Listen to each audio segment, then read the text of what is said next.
Have you ever wondered about the earliest women in human history? The ones whose names are barely whispered in our ancient texts. Today, we're not just skimming through the well-thumbed pages of Genesis. Instead, we're delving into the lives of those who've been in the background for far too long. The daughters of Adam and Eve. You know Adam and Eve, right? The very first couple, the ones who started it all according to Judeo-Christian beliefs. But here's something that might surprise you. Adam lived for 930 years. Now think about this for a second. In a lifespan that long, he and Eve would have had many children, not just the sons we often hear about. Yes, they had daughters, and these women, believe it or not, played a crucial role in the tapestry of human history. But why don't we hear about them as much? Well, that's the mystery we're unraveling today. These women lived in a time so different from ours, a time that laid the very foundations of human civilization as we know it. Their stories are fragments, scattered across texts like the Book of Jubilees and other ancient scriptures. These are tales that don't just tell us about their lives. They give us a glimpse into the dawn of humanity. So, join us as we journey through time. We're going to uncover the layers of history, sift through myths and legends, and piece together the lives of these extraordinary women. Adam and Eve's story unfolds in the Hebrew Bible with two distinct creation narratives. In these, they are not only the first humans, but also the archetypal figures in a history of mankind that intertwines with divine intervention and moral lessons. From the idyllic Garden of Eden to their eventual banishment, their journey is not just a tale of the first humans, but also the starting point for all human genealogy. Genesis, the first book of the Bible, records the descendants of Adam and Eve, primarily focusing on their sons. However, it's the daughters of this iconic duo that remain less discussed, yet equally significant. The Bible hints at their existence, mentioning that Adam lived for 930 years, fathering many sons and daughters. This detail opens a world of untold stories, suggesting a vast lineage emanating from this first couple. But our understanding of Adam and Eve's legacy isn't confined to the canonical texts of the Bible. Apocryphal texts like the Book of Jubilees, also known as the Lesser Genesis, expand on this narrative. Considered canonical by Ethiopian Orthodox Tewahedo Church and Ethiopian Jews, the Book of Jubilees delves into the division of days, events of the years, and the jubilees of the world as revealed to Moses. This text, alongside others from the Dead Sea Scrolls, offers a broader perspective on the early genealogies and the roles played by Adam and Eve's descendants. What's fascinating about exploring these texts is how they provide a more nuanced and detailed account of the earliest generations of humans. For instance, the genealogies in Genesis focus on lineal male descent to Abraham, but apocryphal texts offer insights into the lives and significance of other members of Adam and Eve's family, including. Now, let's turn our attention to the Book of Jubilees, a fascinating text that offers a unique perspective on the early stories of the Bible.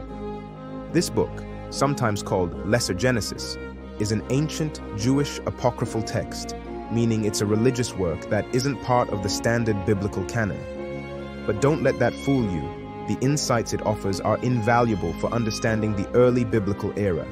The Book of Jubilees is considered canonical by the Ethiopian Orthodox Tewahedo Church and Ethiopian Jews, where it's known as the Book of Division. It's revered for its detailed account of biblical events, particularly those from the Book of Genesis. What makes Jubilees stand out is its focus on the division of the days of the law and the jubilees of the world. This isn't just a retelling of Genesis, it's a comprehensive chronology, basing its timeline on multiples of 7, a number often associated with completeness and divinity in biblical texts. One of the most striking aspects of Jubilees is how it was received and preserved throughout history. It was well known to early Christians, with several church fathers referencing it in their writings. The Dead Sea Scrolls, one of the most significant archaeological discoveries of the 20th century, included fragments of Jubilees, confirming its importance during that era. Jubilees claims to present history as revealed to Moses by angels during his time on Mount Sinai. This claim to divine revelation gives the book a unique standing, as it suggests that the text offers a heavenly perspective on the unfolding of human history. The chronology in Jubilees, based on the Jubilee system of 49-year cycles, presents a structured timeline of biblical events, offering a different lens through which to view the early stories of the Bible. The Book of Jubilees also provides additional context to the stories of biblical figures, particularly those less emphasized in the canonical texts. For instance, it delves deeper into the lives of Adam and Eve's children, including their daughters, who are often overlooked in traditional biblical narratives. This expansion on the Genesis narrative offers a richer, more detailed picture of the early human experience.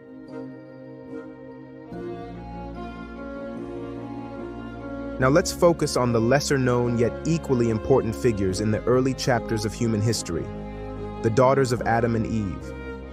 While their brothers, like Cain and Seth, are often mentioned in biblical texts, these women have stories that are rarely told, yet they hold a unique place in the lineage of humankind. First, let's talk about Avan, also known as Kalima in some texts. She's a figure who appears in the Book of Jubilees and other ancient scriptures.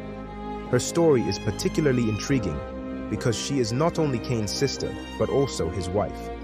Now, this might sound strange to us today, but in the context of the early human population, as depicted in these ancient texts, such unions were not uncommon.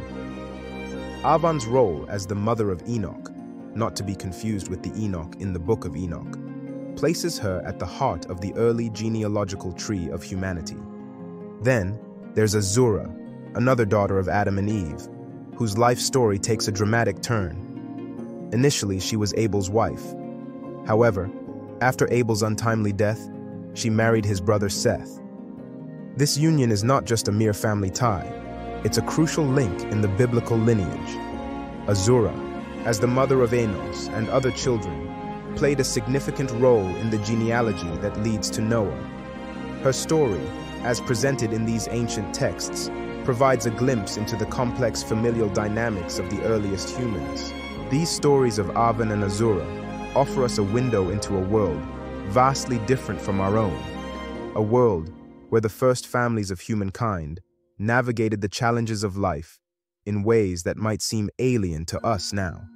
These narratives, woven through the texts like the Book of Jubilees, are not just genealogical records, they are tales of survival and the enduring human spirit. Let's delve deeper into the genealogical significance of Adam and Eve's lineage, particularly focusing on their descendants through Seth.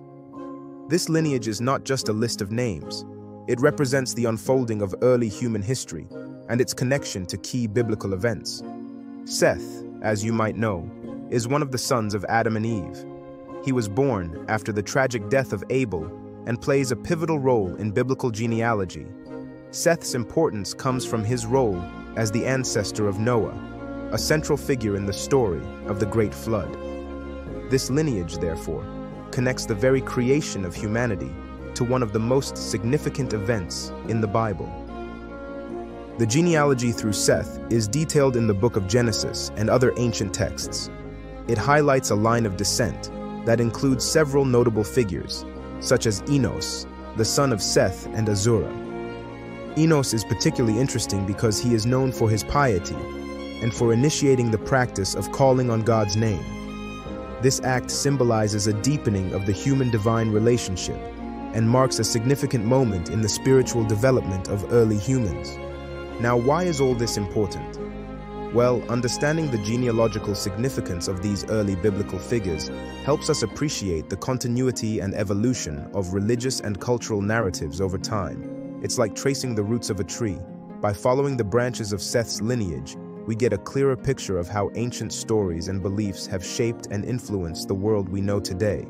Exploring the biblical contradictions and cultural context surrounding Adam and Eve's story brings us to a fascinating intersection of myth, theology, and history. The Book of Genesis itself presents two distinct creation narratives, each offering a different perspective on the origins of humanity. In the first narrative, humankind is created in God's image, male and female, with no specific mention of Adam and Eve. In the second narrative, Adam is fashioned from dust, and Eve is created from his rib as a companion. This duality in the creation story sets the stage for a variety of interpretations and understandings throughout history and across cultures. The story of Adam and Eve has been a subject of extensive elaboration in later Abrahamic traditions. It has been analyzed and reinterpreted by modern biblical scholars, leading to a multitude of interpretations. For instance, while the traditional Judeo-Christian perspective often views Eve as the first to be unfaithful, Islamic traditions hold that Adam and Eve were equally responsible for their sins. This divergence in interpretation highlights the story's influence and its varied impact on different religious and cultural contexts. Further, the story of Adam and Eve is not frequently mentioned elsewhere in the Hebrew Scriptures, with only a single listing of Adam in a genealogy in 1 Chronicles 1:1. This suggests that while the story is foundational to the Judeo-Christian narrative, it may not have been central to the broader Jewish historical and religious context. In addition to these textual variations, the cultural implications of the Adam and Eve narrative are profound. The story has been used to justify various social and moral norms throughout history. For example, the concept of original sin, derived from their story, has shaped theological and ethical discussions in Christianity. The roles and portrayal of Adam and Eve in the narrative have also influenced gender roles and relationships in various societies.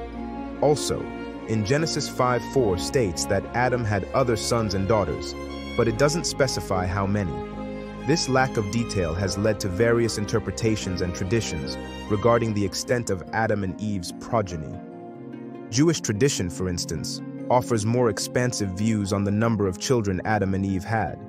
The Talmud and other Jewish texts speculate on the number of Adam and Eve's children, with some sources suggesting that they had 33 sons and 23 daughters. This tradition emphasizes the idea of Adam and Eve as the progenitors of the entire human race, suggesting a vast and diverse lineage that would be necessary to populate the world. What do you think? Be sure to let us know your thoughts in the comments. And as always, please like and subscribe for more content just like this. Until next time.